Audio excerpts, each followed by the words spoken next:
nasales, que son los que se encargan de crearle la turbulencia al aire, como estuvimos viendo, ¿sí? Entonces, vestíbulo nasal, región respiratoria, que está formada, constituye la mayor parte, está formado por la mucosa respiratoria, contiene lo que son los cornetes, ¿verdad? Cornetes nasales, que su función es producir turbulencia para acondicionamiento del aire, ¿sí? Esa mucosa respiratoria está tapizado por un epitelio cilíndrico pseudoestratificado ciliado, ¿sí? Epitelio cilíndrico pseudoestratificado ciliado y con células caliciformes. Ese sería el epitelio completo de la región respiratoria. Y básicamente a este epitelio se lo llama epitelio respiratorio porque prácticamente toda la porción conductora del sistema respiratorio va a estar tapizado por ella. Entonces, el epitelio cilíndrico pseudoestratificado ciliado con células caliciformes es el epitelio que tapiza tanto a la región olfatoria, la región respiratoria, tapiza a la faringe, tapiza a la laringe, tapiza a la tráquea, a los bronquios, hasta los bronquiolos terminales más o menos, ¿sí? Tapizado sería que está cubierto, ¿sí? Es una cobertura que tiene como la capa mucosa que cubre, básicamente al decir que está tapizado significa que está cubierto por ese tipo de epitelio, ¿sí? Entonces, la palabra tapizado sería lo mismo que cubierto, ¿sí? Que le cubre a la estructura ese tipo de epitelio, ¿sí? Entonces, eh, la mucosa respiratoria tapiza o cubre, está formado, está cubierto por un epitelio cilíndrico pseudoestratificado ciliado con células caliciformes y tiene 5 tipos de células. Las células ciliadas se le llama ciliada justamente porque es la que contiene los cilios, ¿sí? 200 a 250 cilios más o menos contiene cada célula ciliada, ¿sí? A nivel de su polo apical presenta unas prolongaciones como pelitos, prolongaciones largas que van a ser los cilios, ¿sí? Esos cilios, básicamente, esas células ciliadas son las más numerosas del epitelio, ¿sí? Son las que se encuentran en mayor cantidad. Esos cilios, o sea, cada célula tiene entre 200 a 250 cilios, como dijimos, y básicamente estos cilios son los que están cubiertos por una capa de moco, ¿sí? Producida por las células caliciformes. Las células caliciformes son células que se encargan de producir moco, ¿sí? Esas células caliciformes secretan un moco que recubre a esta zona la parte superior del epitelio, la superficie apical del epitelio. Entre ellas está rodeando o está cubriendo a lo que serían los cilios. Los cuerpos extraños que llegan hasta acá, ellos son captados por ese moco y los cilios son los que se encargan de moverse y arrastrarlos hacia la vía digestiva, ¿sí? Básicamente toda la vía respiratoria está cubierto por este tipo de células y esos cilios, ellos tienen un movimiento que en el caso de las vías respiratorias superiores, como en la región respiratoria, ellas se mueven para atrás, empujando al cuerpo extraño hacia la vía digestiva. Y las que se encuentran ya a nivel de la tráquea, por ejemplo, esos cilios se mueven para arriba y van enviando los cuerpos extraños también hacia la faringe para que sea deglutido posteriormente. Sí, eso va sucediendo todo el tiempo sin que uno se dé cuenta, ¿sí? Las células en cepillo, dijimos que tenemos las células ciliadas. Las células ciliadas son células que presentan unos pelitos largos en su superficie apical, que su función es la de actuar como lo que se le llama como barredera. ¿Sí? Barredera sería como una escoba, ¿verdad? Su función es ir barriendo la superficie apical del epitelio, ¿sí? Luego tenemos las células en cepillo, que son células también más pequeñas, también presentan pequeñas prolongaciones en su superficie, pero serían más bien microvellosidades, ¿sí? Estas células en cepillo, ellas están en su polo basal unidas con fibras nerviosas y ellas reciben son las células que se encargan de recibir las informaciones nerviosas en el epitelio, ¿sí? Luego tenemos otro grupo de células que son células de gránulos pequeños, se le llama así porque tiene pequeños gránulos en su superficie. Hasta hoy día no se sabe a ciencia cierta cuál es la función de esta célula, pero se sabe que podría participar, o sea, actualmente se dice que podría participar en la secreción o sea, participa en la síntesis de algunas enzimas o hormonas, y entonces se lo considera también una célula neuroendocrina, ¿sí? Y las células basales, que serían las células madres, son células pequeñas que se ubican en la base del epitelio, que su función básicamente es regenerar a todos los demás tipos de células, ¿sí? Entonces, células basales son las células madres que se ubican en la base del epitelio y su función es la de generar, o sea, regenerar a las distintas células, a las otras células que estuvimos hablando, ¿sí? Entonces, esos serían los 5 tipos de células que se encuentran a nivel de la mucosa respiratoria. Entonces, a partir de ahora, cuando yo les digo a ustedes epitelio respiratorio, entonces estamos hablando del epitelio cilíndrico pseudoestratificado ciliado con células caliciformes, ¿sí?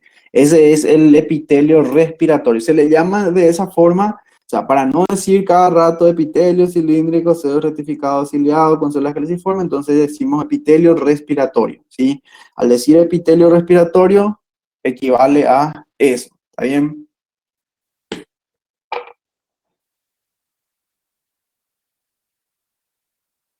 Acá un esquema, ¿verdad? Sería acá, fíjense, la célula ciliada sería esto que está acá en verdecito, ¿verdad? Que, como dijimos, se caracteriza por presentar las prolongaciones apicales, ¿verdad? Que serían los cilios de su superficie, ¿sí? Las células caliciformes son células que su función es la producción de moco y en su superficie tiene varios gránulos. Estas células caliciformes, ellos en su luz están repletos de moco. En los cortes comunes con hematoxilina y eosina, las células caliciformes, la parte de las células caliciformes serían estas, su luz se ve, no se tiñe, ¿sí? Su luz se ve clara, blanca. Entonces, los cortes comunes es muy fácil de identificar a las células caliciformes debido a la presencia de, de su citoplasma que no se tiñe en los cortes comunes. En ciertas tinciones especiales, como esta que se ve acá, se tiñen su secreción, ¿sí? La tinción de Paz, ¿verdad? Cuando se tiñe su secreción, ahí sí se observan sus productos de secreción. Pero en los cortes comunes, con hematoxilina y eosina, no se tiñen. Sí, por lo tanto, el citoplasma de las células caliciformes se ve blanco. Entonces, cada vez que vemos una célula con un citoplasma blanco grande, entonces estamos ante una célula caliciforme, ¿sí? Luego las células en cepillo, que estaría representada por esto que está en rojo acá, que son pequeñas células entremezcladas, son células que están entremezcladas entre las células ciliadas. Recuerden que las células ciliadas son las más abundantes, ¿sí? Entre las células ciliadas están entremezcladas con algunas células en cepillo, que son células que tienen microvellosidades, tienen microvellosidades, ¿verdad? A nivel de su superficie apical, ¿sí? Generalmente también están relacionados o sea, reciben a fibras nerviosas aferentes, ¿sí? Luego tenemos lo que serían las células de gránulos pequeños, que son pequeñas células que no se conoce muy bien su función, pero se cree que participan en la secreción de hormonas, ¿sí? Y las células basales, que son las que se encargan, son las células madres que se dividen y van regenerando a todo este epitelio, ¿sí? Van formando a estos tipos de células, ¿está bien? Entonces ese sería el epitelio, esa sería la conformación del epitelio respiratorio. En los cortes comunes con hematoxilina eosina, ¿sí? Cuando uno ve un epitelio respiratorio, uno puede diferenciar estos tipos de células, ¿sí? Difícilmente vas a poder, uno va a poder diferenciar a una célula ciliada de una célula en cepillo, por ejemplo, debido a que predominan las células ciliadas y las células en cepillo están ahí en medio en pequeña cantidad, entonces están básicamente ocultas por la célula ciliada, entonces no hay una forma de diferenciar a la célula ciliada de la célula en cepillo en los cortes comunes y no hay, ¿sí? Lo mismo las células de la base. Diferenciar entre célula neuroendocrina y la célula basal en los cortes de histología común no se puede. ¿Sí? Todo eso básicamente se diferencia con microscopía electrónica o ciertas tinciones especiales. ¿Sí? Con microscopía óptica, con cortes comunes, no. Acá se ve, fíjense, esto sería un corte, una tinción con hematoxilina de eosina acá abajo. Y todos estos que tienen el citoplasma clarito y todos los que tienen un citoplasma claro, ellas van a ser las células caliciformes, ¿sí? Células caliciformes, fíjense el epitelio pseudocilíndrico, ¿verdad? Cilíndrico pseudoestratificado, ¿verdad? Todo su epitelio y fíjense sus cilios, ¿sí? La abundancia de cilios. Entonces, como hay tantos cilios, estos cilios recubren, o sea, ocultan a las microvellosidades de las células en cepillo. Por eso es que no se puede diferenciar una célula ciliada de una célula en cepillo en estos cortes histológicos, ¿sí? En los cortes comunes, ¿está bien? En esto, acá se resalta un poquito el citoplasma claro. Todos los que tienen citoplasma ven un corte y ven una célula grande con un citoplasma bien blanquecino, entonces estamos ante una célula caliciforme, ¿sí? Y el resto, todas las células que van a estar entre ellas van a ser nombradas como células ciliadas, perdón, sí, ciliadas, ¿sí? Las en cepillo, como dijimos, están ocultas ahí, o sea, no se ven, no se diferencian en los cortes histológicos comunes. Y las células que se encuentran en la base tampoco se pueden diferenciar si es una célula basal o si es una célula de gránulos pequeños, ¿sí? En los cortes comunes. Entonces, no, a los cortes comunes no podemos nombrar a las distintas células, simplemente mirar el tipo de epitelio y decir de que esto es un epitelio cilíndrico pseudoestratificado, ¿sí? Esto es una tinción especial, ¿verdad? En donde se resalta lo mismo, citoplasma, todo lo que tienen una célula con un citoplasma grande que no se tiñe son células caliciformes. Entonces, todas estas son células caliciformes que su función dijimos que es la secreción de moco. Sí, secreción de moco. Después tenemos las células ciliadas, ¿verdad? Que acá vemos la abundancia de los cilios, ¿sí? Estos cilios, como dijimos, ellos tienen un movimiento leve, ¿sí? Las que están a nivel de la tráquea, ellos se mueven para arriba y van todos los cuerpos extraños que son captados a nivel de los cilios, ¿sí? Ellos van siendo enviados para arriba en la tráquea y luego cuando llega a nivel de la faringe, eso pasa hacia el esófago, ¿sí? Y es deglutido por el estómago, ¿sí? O sea, pasa al estómago, básicamente se cae el estómago y es deglutido, ¿sí? Eso es algo continuo, ¿sí? Estas células caliciformes secretan el moco y ese moco forma una capa acaso por encima de las células en cepillo, ¿sí? Crea una capa rodeando a las células ciliadas, perdón, que cuando ingresa al cuerpo extraño es captada por el moco, ese moco va reteniendo todos los cuerpos extraños acá y esa célula ciliada se va moviendo hacia arriba y van enviando ese cuerpo extraño hacia la faringe, ¿sí? Para que pase después al tubo digestivo. ¿Se entiende?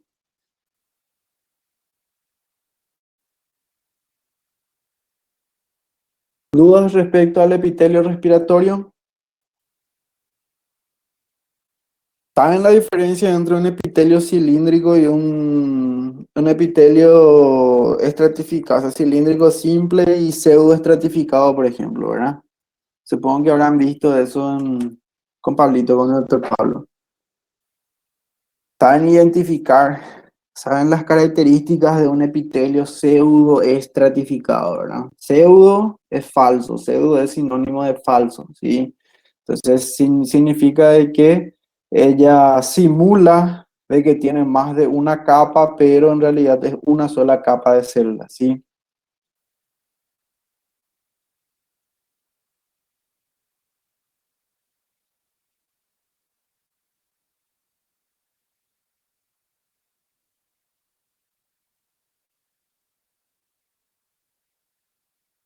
Y luego tenemos lo que es la región olfatoria. La región olfatoria es obviamente sumamente importante debido a que en ese sitio se produce la percepción de las sustancias odoríferas y la percepción de los olores. ¿Está bien?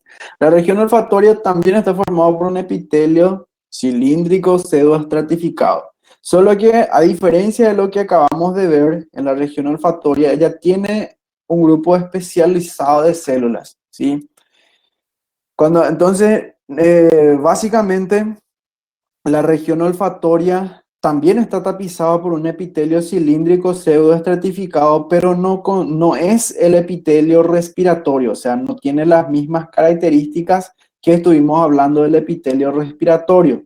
¿Sí? Entonces, en la región olfatoria encontramos otra vez un tipo de epitelio que por más de que sea cilíndrico pseudoestratificado, no cumple las características del epitelio respiratorio. ¿Sí? Después, a partir de ahí, es la única región en donde tenemos un epitelio cilíndrico pseudoestratificado, pero con características distintas. En todos los otros segmentos del tubo del sistema respiratorio, en donde tenemos epitelio cilíndrico pseudoestratificado, tiene las características que mencionamos recién del epitelio respiratorio, ¿sí?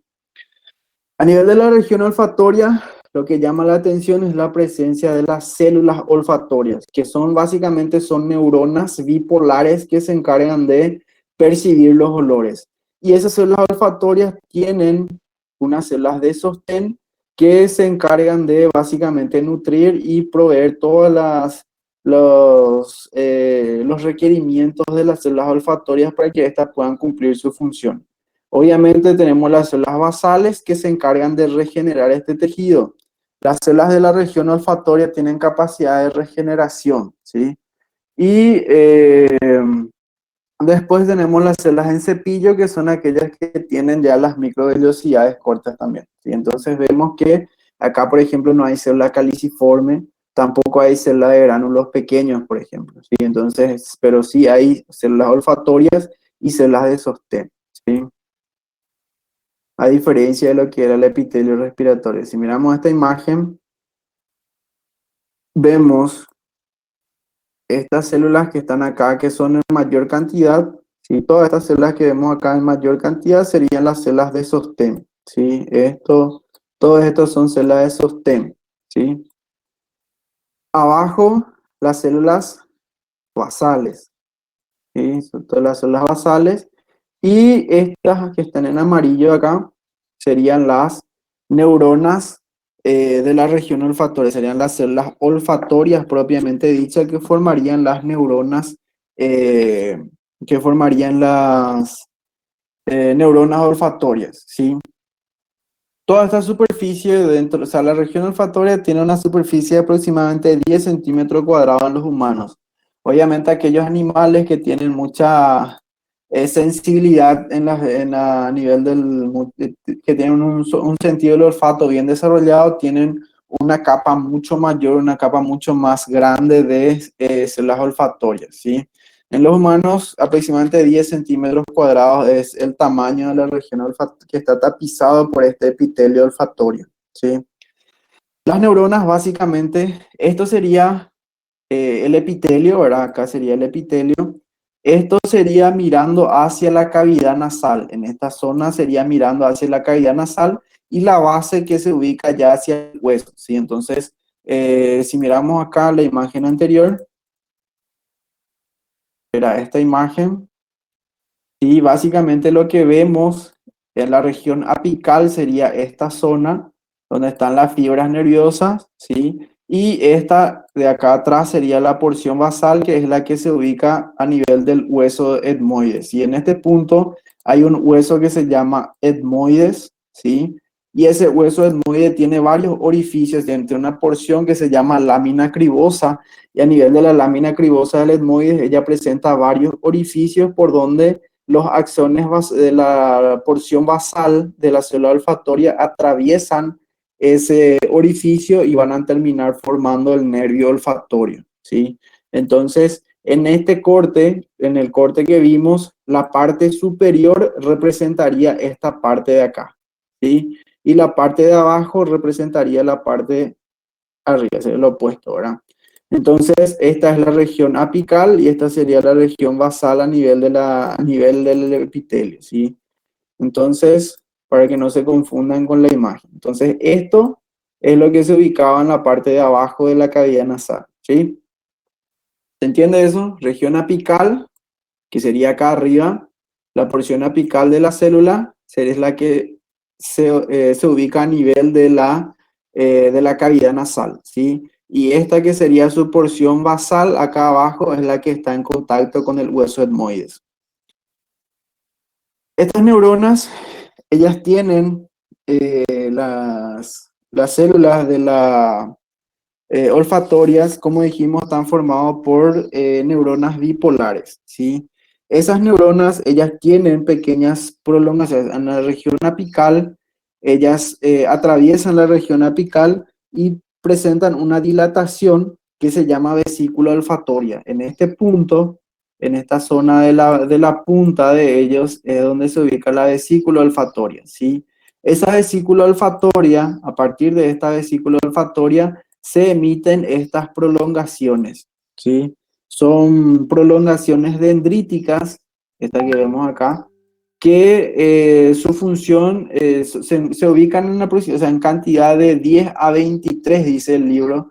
10 a 20 en promedio es lo que van a encontrar en la mayoría de las bibliografías. En el 2 dice 10 a 23, que desde 10 hasta 23 prolongaciones dendríticas tienen a nivel de la región apical, ¿sí? Estas prolongaciones dendríticas son las que se ubican dentro de la mucosa, se proyectan dentro de la mucosa respiratoria y son las que se encargan de captar los distintos olores, ¿sí? Ellos son los que perciben las sustancias odoríferas y emiten obviamente la señal hacia los axones de la región basal. Estos axones de la región basal que se ubican acá atrás, todos van a terminar uniéndose, ¿sí? Para terminar formando lo que sería el nervio olfatorio, ¿verdad? Que es la que va hasta la región occipital, se va hasta la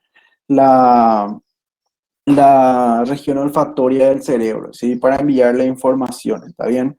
Entonces, a nivel de la región olfatoria, lo que tienen que recordar es que ella tiene un tipo de epitelio especializado que presenta lo que serían las células olfatorias, que básicamente son estas neuronas bipolares que se ubican acá. Esas neuronas bipolares emiten prolongaciones dendríticas hacia lo que sería la cavidad nasal, y esas prolongaciones dendríticas son las que se encargan de captar los, las sustancias odoríferas y enviar la información. Las células de sostén, que son estas que están al lado, son las que se encargan de nutrirlo, son las que se encargan de secretar, de producir una secreción especializada, en una secreción relativamente rica en proteínas, no es una capa mucosa como el resto de las porciones, es una secreción proteica, ¿verdad? Que tapiza a esta superficie, ¿sí? Y esa secreción proteica esa secreción que se produce por esta célula de sostén es la que se encarga de captar los olores, ¿sí? Es la que se encarga de que los olores sean captados por los mismos. Entonces, posteriormente, las dendritas se encargan de recibir la información y ir enviando los estímulos, ¿sí?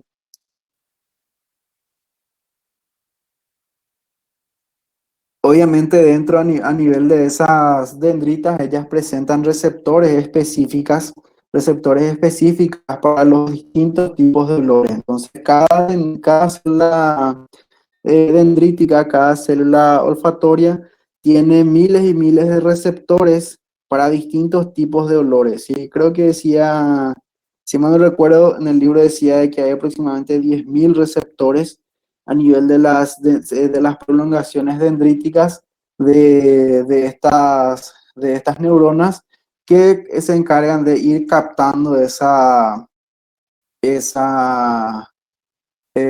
información, ¿sí? Que se encargan de ir captando los distintos olores que uno va percibiendo, ¿sí? ¿Alguna duda acá respecto al epitelio de la región olfatoria?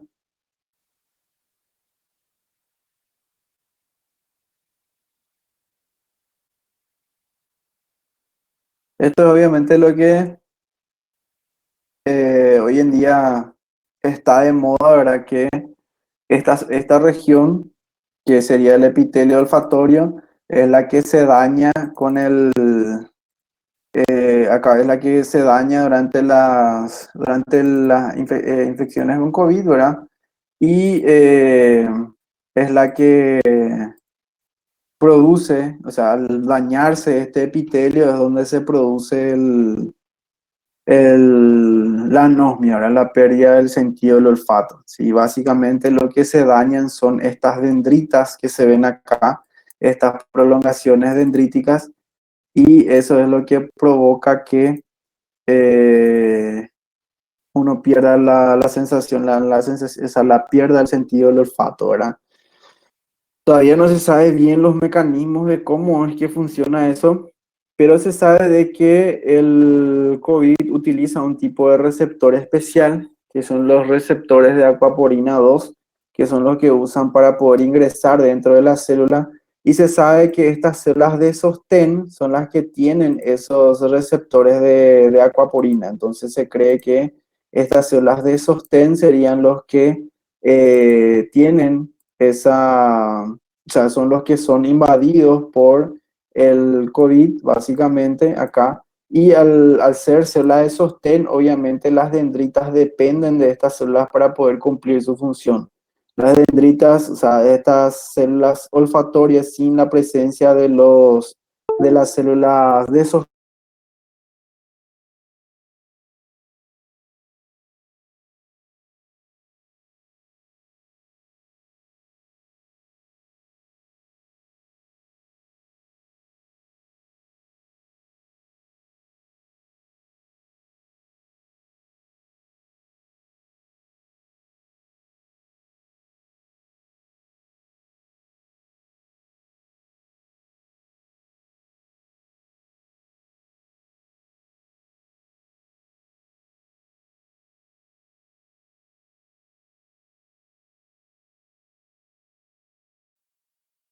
problema el sistema, porque mi internet funciona muy bien.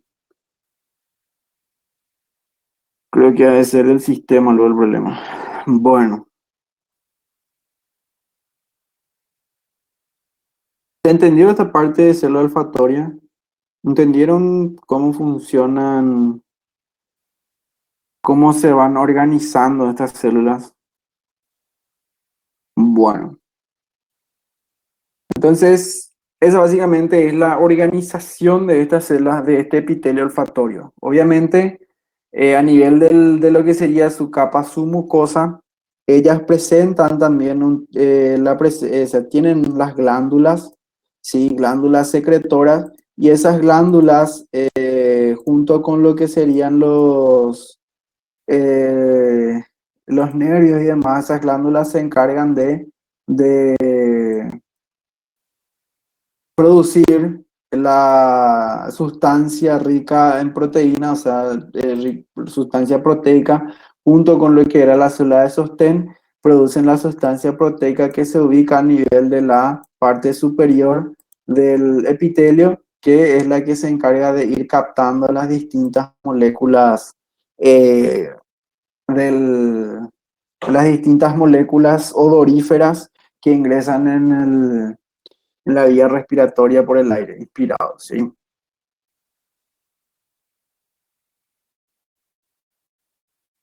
Y es lo que estuvimos hablando, ¿sí? Polo apical, célula olfatoria, que es con sus prolongaciones dendríticas, ¿sí? 10 a 23 prolongaciones, o sea, 10 a 23 cilios que son las que presentan, ¿verdad? Y en su polo basal Los axones que abandonan esa región se agrupan en fascículas y en fascículos atraviesan la lámina cribosa y forman el nervio olfatorio, ¿sí?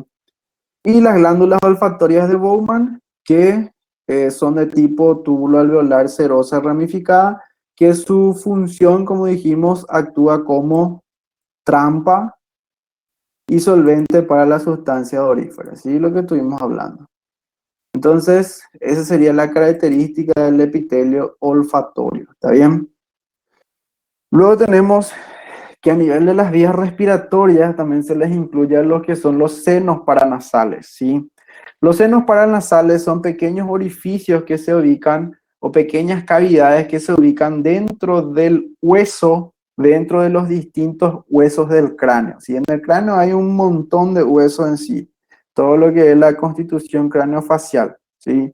Hueso frontal, hueso nasal, hueso maxilar acá, sí, esto sería el etmoides y el esfenoides, sí, básicamente acá. Muchísimos huesos a nivel de la cara y el cráneo, sí. Esos huesos, o algunos de esos huesos, en su estructura tienen pequeñas cavidades, sí. Por ejemplo, acá se ve uno en el hueso frontal. Por ejemplo, el hueso etmoides, que se ve que tiene estas cavidades que se ven acá. Acá hay uno, dos, tres, cuatro, cinco cavidades se ven este. Este sería la del hueso esfenoides, donde se ve acá otra cavidad. Y esta cavidad grande que se ve acá, que es la maxilar, ¿sí? Todas esas cavidades se ubican dentro de los huesos, ¿sí? Está el hueso que tiene su pared, ¿verdad? La pared interna. ¿Qué pasa con este lápiz? Que tiene su pared interna, generalmente una porción eh, esponjosa por dentro, en las regiones esponjosas por dentro, y en una región del hueso queda un orificio, ¿sí? Queda una pequeña zona desprovista de hueso, un orificio, y esos son los senos. Esos senos están básicamente cubiertos por una capa mucosa, ¿verdad? Que también forma su epitelio respiratorio, ¿sí? Esa capa mucosa, o sea, esos senos, ellos en condiciones normales están repletos de aire, ¿sí? Tienen también su cilios, o sea, tiene epitelio respiratorio normal. Sí, en condiciones normales están repletos de aire. Si por alguna razón se infecta ese, esos senos paranasales es cuando aparece la enfermedad llamada sinusitis, ¿sí? Todas aquellas personas que tienen sinusitis, ellos son los que sería la infección de uno de esos orificios que serían los senos paranasales, ¿sí? Entonces, eh, esa sería la patología, ¿verdad? Entonces, los senos paranasales, todos ellos tienen orificios que comunican con la cavidad nasal. Por eso es que se lo describe dentro de la cavidad nasal. Entonces, todos ellos están en comunicación con la cavidad nasal propiamente dicha, ¿sí? Entonces, esos serían los senos paranasales. A ver, dice los senos que causan la rinitis, por ejemplo, sí, a nivel de los senos se producen cuando se infecta cuando se infectan los senos paranasales, ahí se produce la sinusitis, ¿sí? Muchas veces eso drena naturalmente por sus conductos o cuando es muy grave hay que hacer el drenaje manual, ¿sí?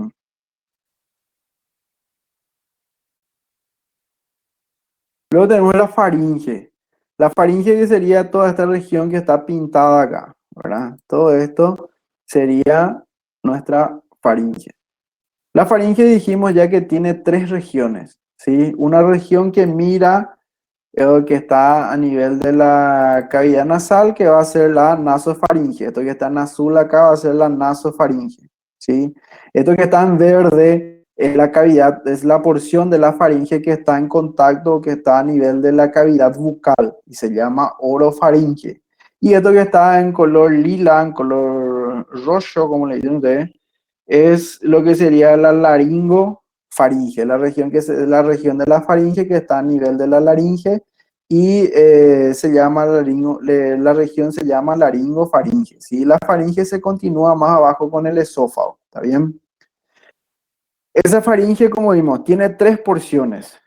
Cada porción tiene una exposición distinta a los distintos componentes, o sea, a distintos tipos de exposición, ¿verdad? Las de la nasofaringe solamente están expuestos al aire inspirado, ¿sí? Solo están expuestas al aire inspirado, entonces esa sería su función, es básicamente humedecer esto, también con la turbulencia y demás, ¿sí? La orofaringe y a nivel de la laringofaringe, estos entran en contacto con el alimento que uno va ingiriendo, ¿sí? Entonces, en esta región, ella está expuesto a mucha fricción con los alimentos, está expuesto a sufrir daños por esos alimentos, por lo tanto, a nivel de la orofaringe y a nivel de la laringofaringe, el epitelio es estratificado, si es un epitelio plano estratificado.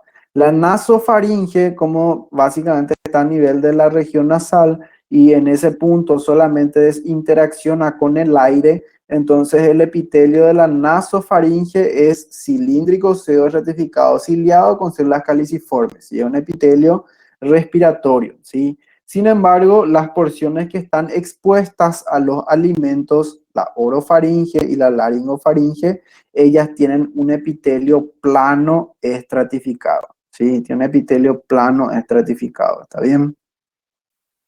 Entonces, esa sería la diferencia nada más en sus segmentos. Después, la faringe está cubierta por una capa muscular de músculo esquelético, ¿sí? Los músculos de la faringe que supongo que ya habrán visto en anatomía.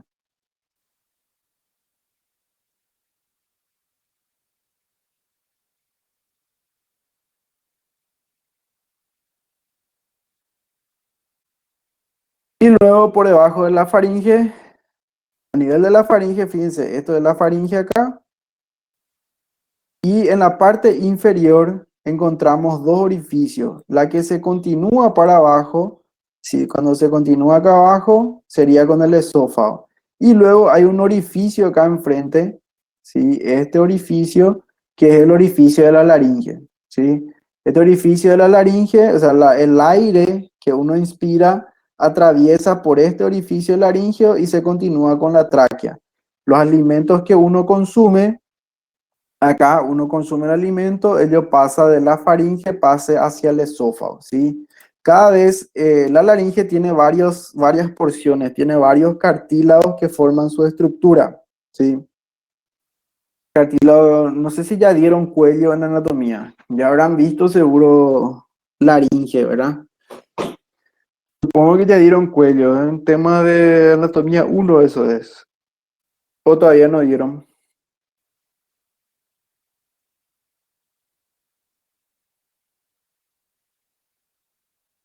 Sí, sí. Bueno, entonces ya saben las porciones de la laringe, ya saben que tiene varios tipos, varios cartílagos que conforman su estructura, ¿sí? Cricoides, tiroides, aritenoides, la epiglotis y demás, ¿verdad? La epiglotis básicamente es este cartílago que se ve acá, ¿sí? Esto que se ve acá sería la epiglotis. La epiglotis está directamente por detrás de la lengua, ¿sí? La epiglotis está directamente por detrás de la lengua. Cada vez que uno traga los alimentos que uno consume, la lengua va para atrás.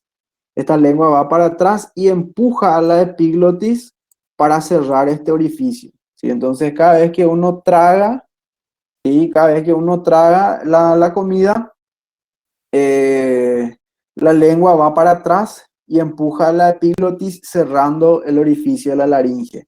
Eso hace con que el alimento que uno consumió pase directamente hacia el esófago, ¿sí?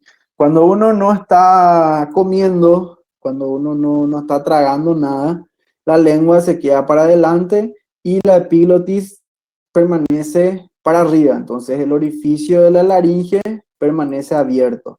Entonces el aire que uno inspira y el aire que uno va inspirando va chocando por esto y cuando llega en este nivel entra en la laringe y pasa hacia la tráquea, ¿sí? Obviamente también una pequeña porción va a pasar hacia el esófago, pero la presión negativa que hay dentro del pulmón va a estimular siempre que el aire pase hacia la tráquea, ¿sí? Entonces, esa laringe va a estar está formado por varios cartílagos, ¿verdad? La mayoría de estos cartílagos son de tipo hialino. Todo lo que es cartílago tiroides, cricoide, y esos son todos eh, cartílagos hialinos, ¿sí? Los cartílagos que son distintos, que están formados por cartílagos elásticos, son la epiglotis y los aritenoides, ¿sí? La epiglotis y las apófisis vocales de los aritenoides, ¿está bien? Eso se debe porque obviamente vimos la función de la epiglotis. La función de la epiglotis es abrir y cerrar la laringe, ¿sí? Abre y cierra la laringe de acuerdo a la posición de la lengua, ¿sí? Por lo tanto, necesita un epitelio, o sea, un cartílago más elástico para poder cumplir su función. Entonces, la epiglotis tiene un cartílago elástico. Lo mismo a nivel de las cuerdas vocales, a nivel de los aritenoides, que las cuerdas vocales se abren y se cierran continuamente. Entonces, por eso los aritenoides tienen, a nivel de su apófisis vocal, tienen ese cartílago de tipo elástico, ¿sí? Que le permite un movimiento más importante, ¿sí? Para que pueda cumplir con su función. Otra característica interesante que tiene el cartílago elástico en comparación al hialino es que el elástico no se calcifica, no se osifica. Sí, por lo tanto, recuerden, supongo que habrán dado en la clase de cartílago, les habrá mencionado que el doctor Pablo habrán leído en el libro que el cartílago hialino con el paso de los años se va calcificando y se va osificando, ¿verdad? Eso no pasa en el cartílago elástico, entonces asegura de que su función va a seguir intacta por toda la vida, ¿verdad? Obviamente a nivel de la laringe, como dijimos, están las cuerdas vocales. Sí, esas cuerdas vocales hay dos tipos de cuerdas vocales, las verdaderas y las falsas, ¿verdad? Las verdaderas son las que están formadas por los pliegues vocales y una capa de músculo que son los que se mueven y los que vibran en realidad con la fonación cada vez que el aire pasa por ella para poder permitir la fonación. Esas cuerdas vocales verdaderas producen vibraciones que son los que forman los tonos de la voz, ¿sí? Pero las cuerdas vocales falsas, obviamente, ellas participan también, por más de que ellos no crean no crean el sonido, ellas sí participan en la resonancia del mismo, ¿sí? Tanto esas cuerdas vocales verdaderas y falsas están divididos, están separados por un espacio que se llama ventrículo, ¿sí? Y otra cosa, las cuerdas vocales, eso me olvidé de decirles. Dijimos que a nivel de la laringe está formado por varias capas, o sea, dentro de la estructura de la laringe, que es prácticamente, la laringe es todo cartílago y músculo, ¿verdad? La mayor parte de la laringe está formado por cartílago de tipo hialino, ¿sí? Y hay dos excepciones que son la epiglotis y las apófisis vocales de los cartílagos aritenoides que tienen cartílago de tipo elástico, ¿sí? Dos excepciones, epiglotis y apófisis vocales de los cartílagos aritenoides ya están formados por cartílago elástico. El resto, todo el resto de la laringe está formado por cartílago hialino. Lo mismo pasa con el epitelio. Prácticamente todas las porciones de la laringe están formadas por epitelio respiratorio, ¿sí? O sea, epitelio cilíndrico, ser rectificado ciliado con células caliciformes, a excepción de dos regiones, las cuerdas vocales verdaderas y la epiglotis. Esas dos estructuras no presentan epitelio respiratorio, sino que presentan un epitelio plano estratificado. ¿Por qué? Y porque están expuestos a mayor fricción. Las cuerdas vocales, dijimos que ellas vibran con el paso del aire, entonces están esa resistencia que opone la cuerda vocal al aire que se produce durante la fonación hace que necesite tener un epitelio más resistente, ¿sí? Por lo tanto, tiene un epitelio plano ratificado. Y lo mismo con la epiglotis. La epiglotis todo el tiempo está en contacto con la lengua, si la lengua le empuja y cuando la lengua se relaja, la epiglotis se abre, ¿sí? Entonces todo el tiempo está en movimiento, se cierra, se abre, se cierra, se abre, por eso necesita un cartílago de tipo elástico. Y debido a esa fricción que tiene con la lengua, entonces necesita también un epitelio más resistente, por lo tanto, la epiglotis también tiene un epitelio plano estratificado, ¿sí? Entonces, otra diferencia que encontramos a nivel de la laringe con respecto al resto de los tejidos, ¿se entiende? Acá vemos una imagen, vemos la laringe en sí, ¿verdad? Los cartílagos, tiroides, cricoides, acá se ven los aritenoides, y esto que sería la epiglotis. Entonces, básicamente esta epiglotis y la porción, una porción del aritenoides, ellas están formadas por epitelio de tipo, no, perdón, están formados por cartílago de tipo elástico, ¿sí? Entonces, esa sería la característica de la laringe. Y obviamente a nivel de la laringe encontramos lo que serían las cuerdas vocales.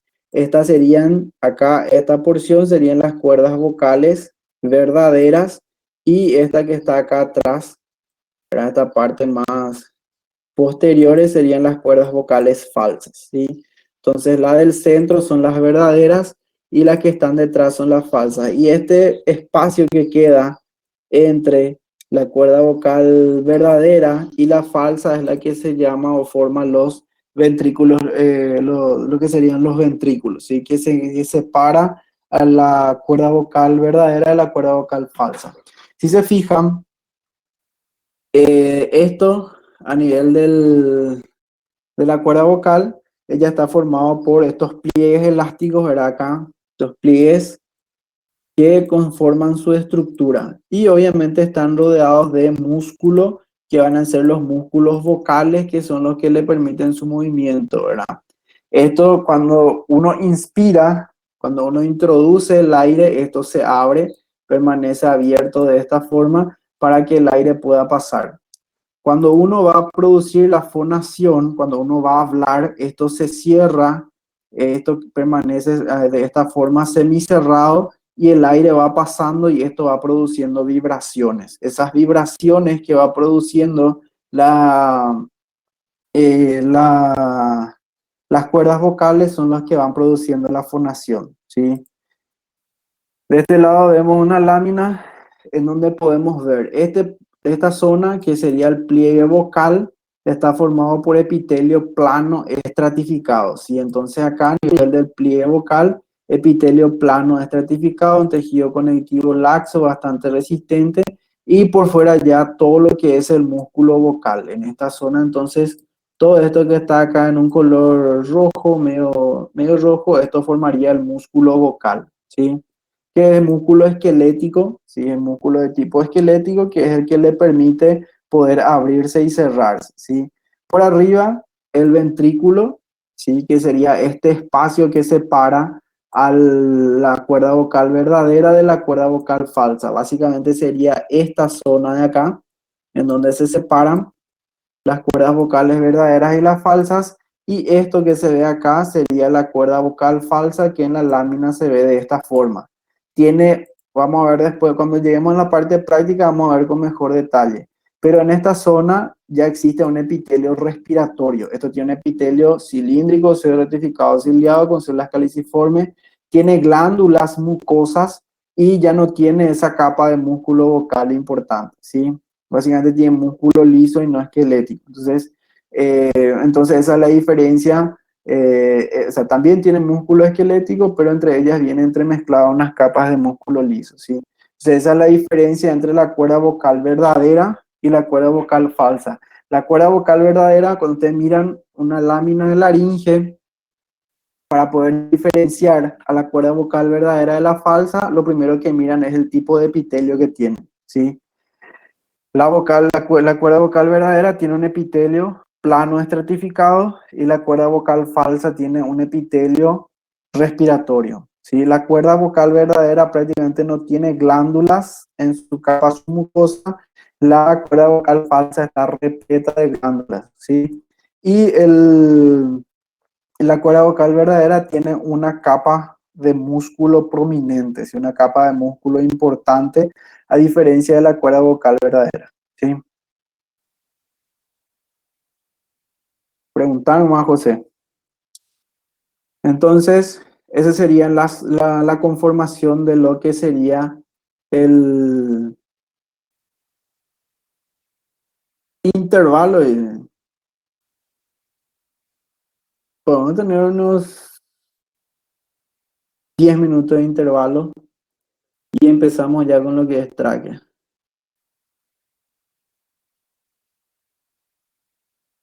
Rosé, ¿qué es Rosé? Rosé está muy fraco, dice que es Rosé. Y el horario sería, o sea, la clase va a ser hasta las 10. Podemos tener unos 10 minutos de descanso y seguimos, ya que quieren descansar, ¿verdad? No sé qué estarán haciendo que están tan cansados, pero podemos descansar 10 minutos y después continuamos la clase hasta las 10 y poquito. Entonces, las 9:30 de Paraguay volvemos. Sí, a las 9:30 de Paraguay volvemos, un pequeño receso.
que está formando al...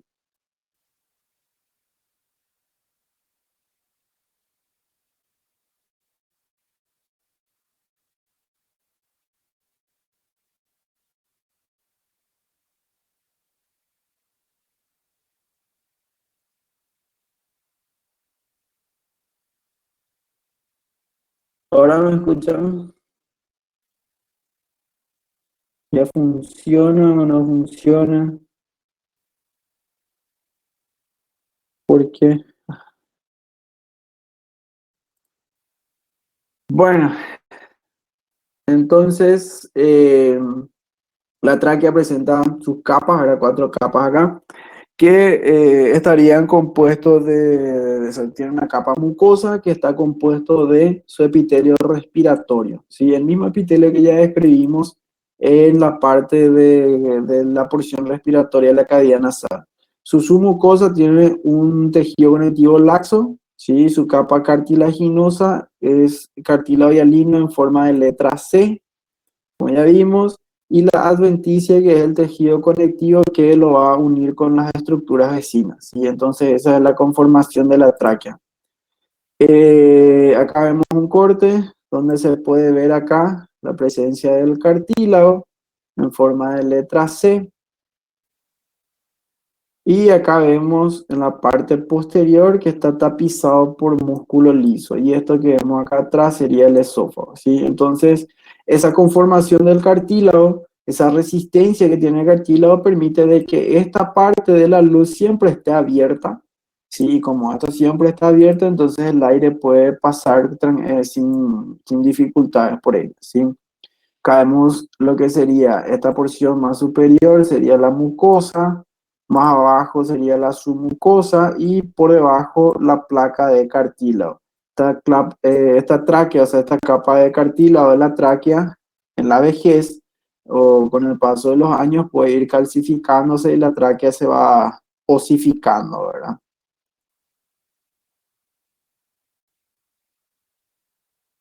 El epitelio traqueal está formado por los mismos tipos de células que ya citamos hace rato. Células ciliadas, células caliciformes, células en cepillo, las células de gránulos pequeños y también las células basales, ¿sí? Las células ciliadas, como ya dijimos, es la más abundante. Todas las células que se ven en la parte más superior, con los cilios ahí, son las células ciliadas. Aproximadamente 200 a 250 cilios por cada célula.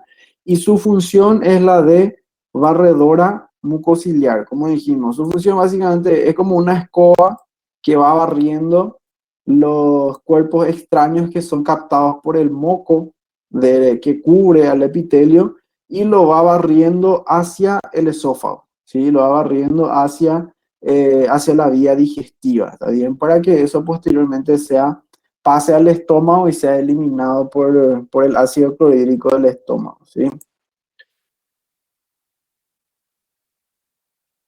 Células mucosas que están formadas o sea, que serían las células caliciformes, ¿verdad? Que se ubican dispersas entre el epitelio. Como dijimos, las células caliciformes son inconfundibles debido a que ellas no se tiñen en el epitelio, en los cortes comunes. Entonces, todas aquellas células que se ven con un citoplasma claro, con un citoplasma con un fondo blanco, entonces son células caliciformes. Su función es básicamente producir moco, ¿sí? Ellos secretan la capa de moco que tapiza al aparato respiratorio, o sea, porque se ubica que tapiza, que recubre al epitelio del aparato respiratorio, ¿está bien? Eh, Se identifican por la región clara, ese citoplasma y la falta de cilio en superficie apical, dicen. Obviamente, aumenta la irritación crónica. Las personas fumadoras tienen mayor cantidad de células caliciformes, ya que debe ir captando todos los cuerpos extraños que ingresan con el acto de fumar, ¿verdad? Por el humo del tabaco. Entonces, las personas que fuman, que tienen mayor cantidad de células caliciformes, es por eso que generalmente ellos producen mucha secreción después de fumar. Un fumador crónico generalmente empieza a toser, empieza a producir más catarros, ¿sí? Las células en cepillo dijimos que ellas presentan microvellosidades, ¿sí? Solo que esas microvellosidades de estas células siempre están ocultas por las células ciliadas, ¿sí? Es difícil en los cortes histológicos comunes identificarlos y no se puede, ¿está bien? Estas presentan microvellosidades y como dijimos, en su parte basal está en contacto con una fibra nerviosa, ¿sí? Por lo que son las células, se los considera células receptoras de los impulsos nerviosos, ¿verdad? Que se transmiten al epitelio. La célula de gránulos pequeños, que ya dijimos que se le llama gránulos pequeños porque presenta unos pequeños gránulos en su superficie. Su función específica no está bien, no se conoce bien todavía, pero se sabe que participa en la producción de algunas enzimas que podrían ser, que podrían participar en para la producción de algunas hormonas también. Entonces, se los considera de que serían células neuroendocrinas, pero su función específica todavía no sabemos. Y las células basales, esto acá, esta sería una célula ciliada, ¿sí? En el corte, esto sería sus cilios, esto que se ve acá en el centro sería una célula caliciforme, esto también es otra célula ciliada, acá se ve una célula caliciforme y otra célula ciliada. Y acá abajo se ven varias células pequeñas, la parte más inferior. Esas células son las células basales. La función de las células basales es dividirse para formar nuevas células del epitelio, ¿sí? Básicamente las células basales lo que hacen es dividirse en dos, ¿sí? Sería una célula basal y se divide en dos células, ¿sí? Una que permanece como célula basal y otra que se especializa en un tipo específico de célula, ya sea ciliada, ya sea de gránulos pequeños, ya sea caliciforme o lo que sea, ¿sí? Entonces, al dividirse de esta forma, formando una célula basal y una célula especializada, entonces asegura que la colonia de células basales permanezca siempre constante, ¿sí? Para que se pueda producir el recambio continuo de células basales. Si es que esto se dividiera y formaba dos células especializadas, entonces esta colonia de células basales en algún momento terminaría y el epitelio respiratorio ya no podría renovarse, ¿sí? Aproximadamente cada 30 días se renueva el epitelio respiratorio, ¿está bien? Gracias a las células basales. Por debajo de la tráquea encontramos lo que es la membrana basal, sería esta porción que se ve acá, ¿verdad? Que está formado por fibras colágenas, ¿sí? Y forma parte de lo que es la lámina propia, que sería todo esto conjunto de acá, ¿sí? La lámina propia que se ve ahí. Entonces, epitelio respiratorio y por debajo tiene una membrana basal y luego ya que forma parte de lo que sería la capa submucosa, ¿sí? Esto sería su capa mucosa y esta parte de acá sería la capa submucosa. Y la capa submucosa tiene una región que es su membrana basal que forma límite con lo que sería el epitelio y la lámina basal, que es esto que se ve más teñido intensamente, que separa básicamente al epitelio del tejido de la submucosa, ¿sí?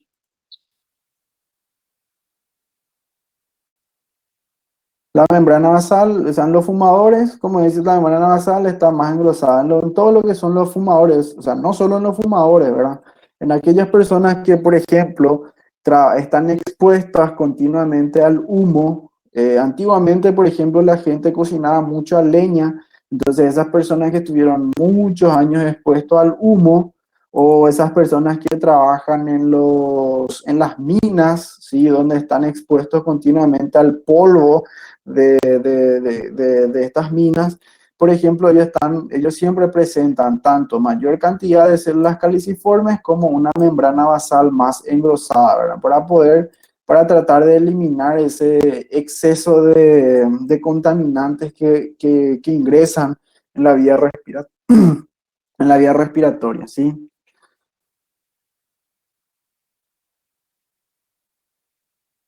Y la lámina propia dijimos que o sea, sería toda esta superficie que se ve acá, en donde ellas presentan una cantidad importante de células. El tejido conectivo laxo que presenta células, principalmente células del sistema inmune, ¿sí? Esas células del sistema inmune, ellos obviamente se ubican en esa región, patrullando lo que sería la vía respiratoria. La vía respiratoria, al estar expuesto al estar expuesto al aire, que generalmente es bastante contaminado, entonces ella siempre ella presenta una cantidad importante de células del sistema inmunitario en su superficie a nivel de su lámina propia, justamente para tratar de reducir en lo máximo posible las posibles invasiones por microorganismos extraños a su tejido, ¿sí? Entonces, en toda la extensión del sistema respiratorio encontramos siempre la presencia de bastantes cantidades de células del sistema inmune, ¿sí? Y luego lo que sería la submucosa en sí, que ya sería el conjunto de todo lo que está por debajo del epitelio, que contiene algunas glándulas que se encargan de producir glucoproteínas principalmente.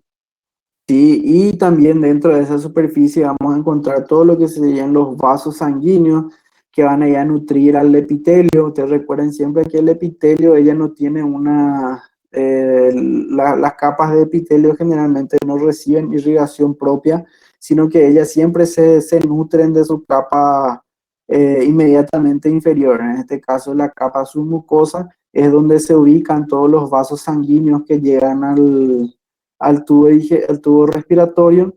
Entonces tenemos que el epitelio se va nutriendo desde esos vasos sanguíneos que van llegando a nivel de la submucosa. También, como dijimos, presenta algunas glándulas, ¿verdad? Tiene algunas glándulas, ¿verdad? Que serían glándulas mixtas, ¿sí? Son glándulas mixtas que se encargan de secretar o sea, su producto de secreción que es rica en glucoproteínas. Básicamente también es para protección, o sea, ayuda a la capa de protección junto con las células caliciformes que secretan moco, también ayudan para la protección del epitelio, ¿sí? Y obviamente la captación de los cuerpos extraños, ¿sí?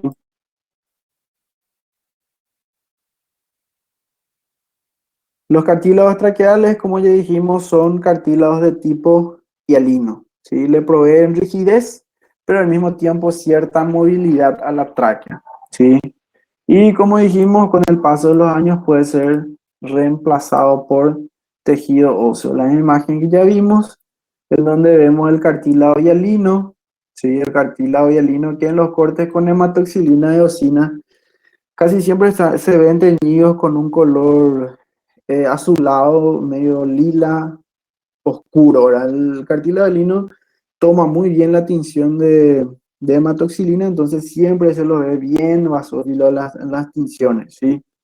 Eh, a diferencia del cartílago elástico, que el cartílago elástico, como tiene muchas fibras de elastina, y la elastina no se capta bien con los cortes, con las tinciones comunes de hematoxilina y eosina, entonces las fibras, o sea, el cartílago elástico siempre se ve de una coloración más opaca, más pálida, ¿sí?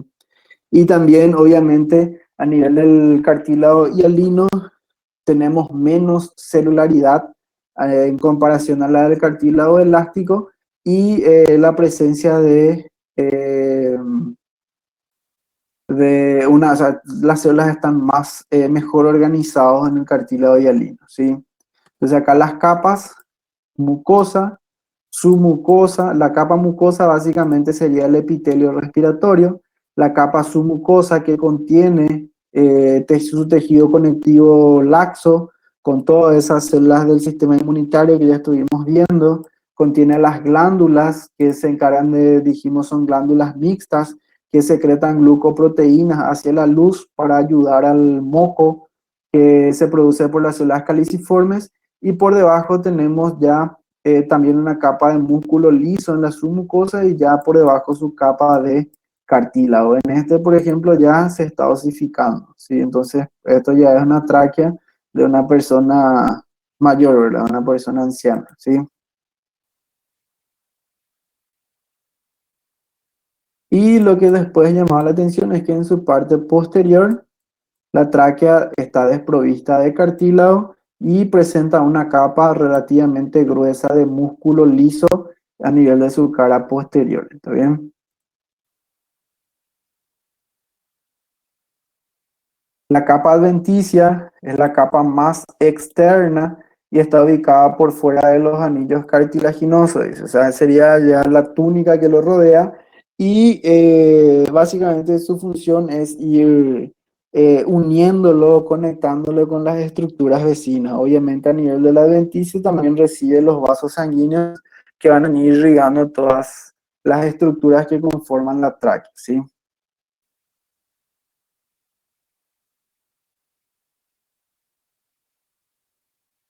Y luego tenemos lo que serían los bronquios, ¿sí? La tráquea se va dividiendo, se divide en dos, ¿verdad? Que serían los bronquios principales, derecho e izquierdo, y luego esos bronquios principales, una vez que se introducen dentro de del pulmón, se van dividiendo en bronquios segmentarios, ¿sí? Se van dividiendo en varios bronquios lobares, primero y luego, después los segmentarios. Los bronquios lobares, o sea, a medida que se va dividiendo, a medida que se va ramificando, va disminuyendo el calibre de ese bronquio, ¿sí? Y a medida que va disminuyendo el calibre, va sufriendo cambios en su conformación, cambios en su estructura histológica, ¿sí? Entonces, vamos a ir viendo todas las modificaciones que va teniendo en su estructura. Un bronquio segmentario y el parénquima pulmonar que depende de él constituyen un segmento pulmonar. Y se supone que habrán visto ya en anatomía también pulmón, ¿verdad?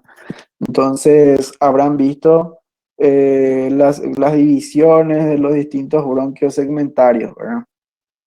Entonces cada bronquio segmentario, junto con la región del pulmón que lo rodea, forman un segmento pulmonar, ¿sí?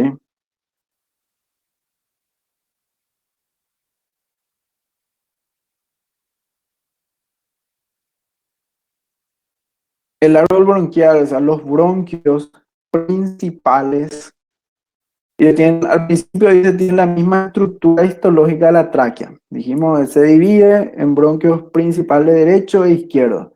En ese momento, o sea, cuando son bronquios principales, su estructura es idéntica a la tráquea, o sea, similar a la tráquea, solo que a diferencia de la tráquea, ellas están cubiertos en toda su circunferencia por cartílago, ¿sí? La tráquea tenía un cartílago en forma de letra C y en la parte posterior era músculo liso. Cuando pasa a ser un bronquio principal, ella está rodeado en toda su superficie por cartílago, ¿sí? Una variación que tiene. Una vez que ingresa dentro de lo que es el parénquima pulmonar, empiezan a modificarse su estructura, ¿sí? Los cartílagos que al principio dijimos, en el bronquio principal, los cartílagos, o sea, el cartílago rodea toda la circunferencia del bronquio, ¿sí?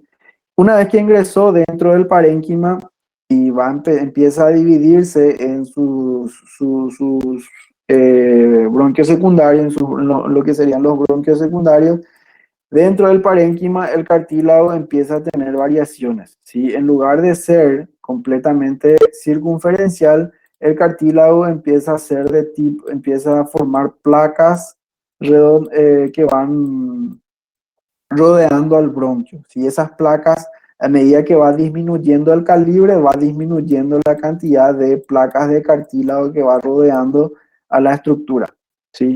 Entonces, el cartílago que al principio rodeaba completamente empieza a ser reemplazado por placas de cartílago que van rodeando al bronquio, ¿sí?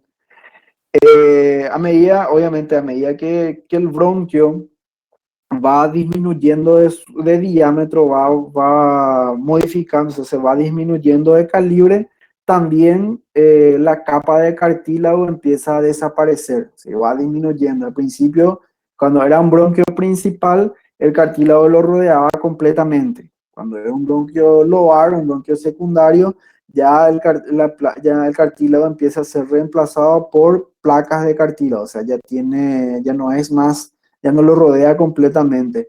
Y a medida que se va segmentando, que se va ramificando, van desapareciendo esas placas de cartílago que lo van rodeando.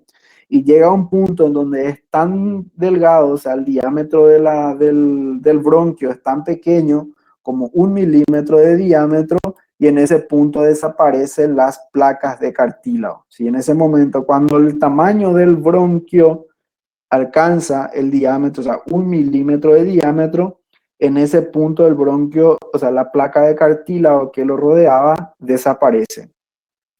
En el momento en que desaparece esa capa de cartílago, cambia de nombre y pasa a llamarse bronquiolo, ¿sí? Entonces, si ustedes miran una lámina, vamos a ver enseguida las características de esta estructura. Si ustedes ven una lámina, ven su epitelio, su capa mucosa y ven que tiene placas de cartílago, entonces pueden decir de que estamos ante un bronquio, ¿verdad?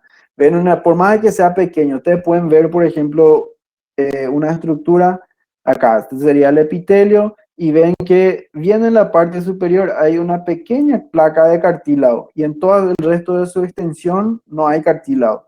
Esto, por más de que tenga un cartílago muy pequeño, sigue siendo bronquio, ¿sí? Para llamarlo bronquiolo, entonces no tiene que haber ni una sola capa de cartílago rodeando a la estructura, ¿sí? En el momento en que desaparecieron todas las capas de cartilaginosas rodeando a la estructura, entonces cambia de nombre, cambia de bronquio y pasa a ser un bronquiolo, ¿sí?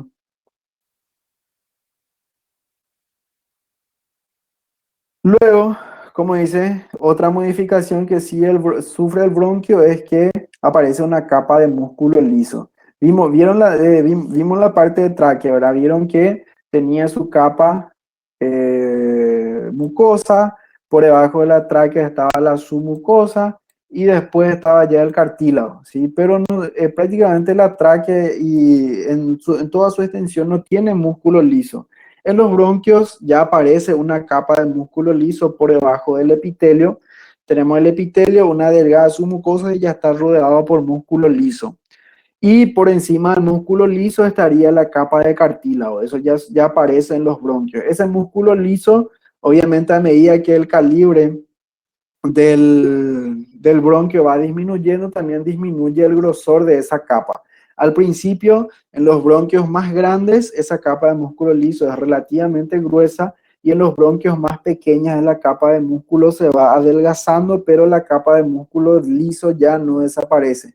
¿Sí? Ya va a seguir al conducto hasta que llegue hasta el alvéolo, ¿sí? Entonces, una diferencia que hay entre la tráquea y el bronquio es que el bronquio tiene músculo liso y la tráquea no lo tenía, ¿sí? Entonces, otra característica diferencial. Acá vemos una lámina donde podemos ver su epitelio sigue siendo respiratorio, ¿sí? El epitelio del bronquio sigue siendo un epitelio respiratorio, ¿sí? Y por debajo encontramos, ven estas líneas más oscuras que se ven acá, que sería la capa de músculo liso por debajo del epitelio. Eso no había en la tráquea. Si la tráquea ya tenía su epitelio y por debajo ya tenía su capa submucosa, ¿sí? En los bronquios, primero está el epitelio, luego está la capa de músculo liso, ¿sí? Y por debajo está la capa de cartílago hialino, ¿sí? Entonces, esa es la organización del bronquio en comparación con lo que sería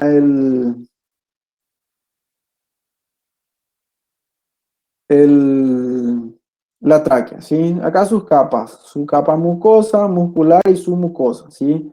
Que dijimos que esta capa muscular, por ejemplo, no existía en la tráquea, ¿sí? Su mucosa, como dijimos, epitelio cilíndrico C ratificado, las células son idénticas, ¿sí? Pero a medida que dijimos que que los bronquios van disminuyendo a medida que se van dividiendo, que se van ramificando, dijimos que esos bronquios iban disminuyendo su calibre. Y a medida que disminuye el calibre, el epitelio va disminuyendo también su espesor y va disminuyendo el espesor del epitelio de la capa mucosa, ¿sí? La capa muscular que dijimos que está formado por músculo liso. En los bronquios más grandes, esa capa de músculo liso es gruesa y luego se va adelgazando a medida que también va disminuyendo el calibre del bronquio, ¿sí?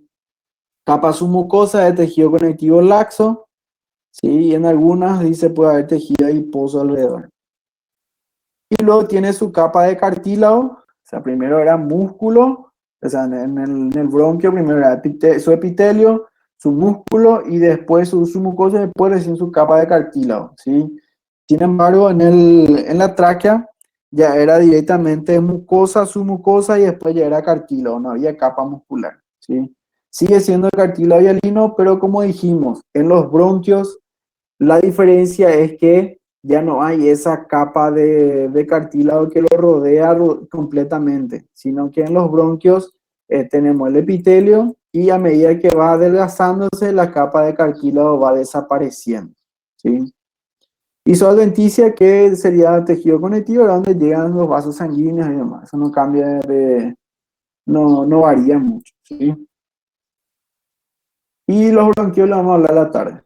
Entonces, hasta bronquio vamos a ver ahora. Esa sería la estructura en sí que conforma nuestro aparato respiratorio, ¿sí? Hasta ahora solamente estamos hablando de porción conductora. Fíjense que todo esto que estuvimos viendo en estas 2 horas de clase son todo porción conductora. Ellos todavía en ninguna parte de esto que vimos se produce todavía intercambio de gases, ¿sí?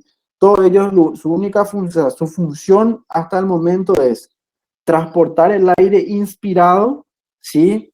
Y gracias a la turbulencia que se creó a nivel de los cornetes, que se creó a nivel de la región nasal con los cornetes, debido a esa turbulencia, el aire va chocando contra las paredes y entonces en todo este sistema conductor lo que se fue haciendo fue humedecer, calentar y filtrar el aire. Sí, gracias a los distintos tipos de células que tiene. Y obviamente a nivel de la región olfatoria, la percepción de los olores y a nivel de la laringe lo que llamaba la atención era la presencia de los ligamentos, o sea, de las cuerdas vocales que se encargaban de producir los sonidos. ¿Está bien? Entonces, todo eso es lo que vimos hasta ahora en la parte de vías respiratorias, ¿sí?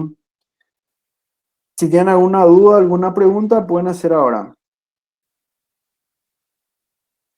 ¿Qué hora empieza la clase? Dice, la próxima clase, horario 11:30.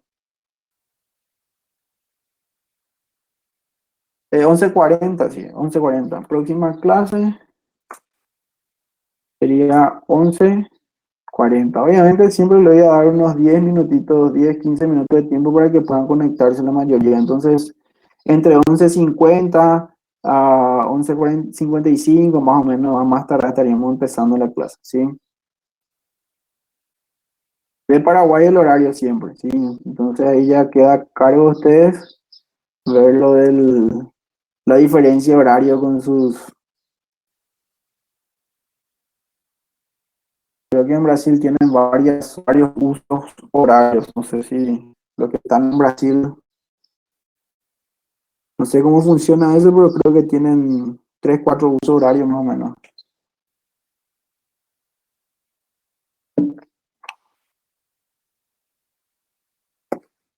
3 dicen, ¿no? Entonces cada uno, 11:40 de Paraguay y cada uno ve el horario de su región en el que se encuentra, ¿sí? ¿Por qué diferenciado? ¿Por qué esa diferenciación en el sur? Ah, en notas compartidas voy a crear carencia asistencia. Me olvidé de ese detalle. Voy a poner ahí asistencia 16/8/2021, grupo C.